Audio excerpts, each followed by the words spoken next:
જૂનાગઢ જિલ્લામાં વરસાદી માહોલની વાત કરવામાં આવે તો લગભગ સિઝનનો 50% જેટલો વરસાદ નોંધાયો છે।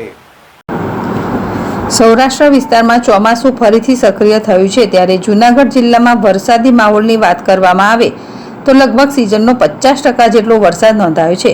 છેલ્લા 20 થી 25 દિવસના વિરામ બાદ ફરીથી વરસાદી વાતાવરણ બંધાયું હોય। ગઈકાલ અને આજ સુધીમાં જૂનાગઢ જિલ્લાના દરેક તાલુકામાં નોંધપાત્ર સારો વરસાદ નોંધાઈ ચૂક્યો છે। કપાસ અને મગફળીના પાકને પણ સારો એવો ફાયદો થવાની શક્યતા છે। જૂનાગઢ શહેરમાં અને તાલુકામાં લગભગ 3 ઇંચ ઉપરાંત મણાવદર, વંથલી, વિસાવદર, મેંદરડા, કેશોદ, માંગરોળ, મારિયા વગેરે તાલુકામાં 2 થી 2.5 ઇંચ જેટલો વરસાદ નોંધાયો છે। તેમજ ભેંસાણ તાલુકામાં સૌથી વધુ 8 ઇંચ જેટલો વરસાદ નોંધાયો છે। હજુ વરસાદી માહોલ યથાવત છે, જે ખરીફ પાક માટે ખૂબ જ લાભદાયક બની રહેશે। હર્ષલ કંદડિયા, ZSTV, જૂનાગઢ।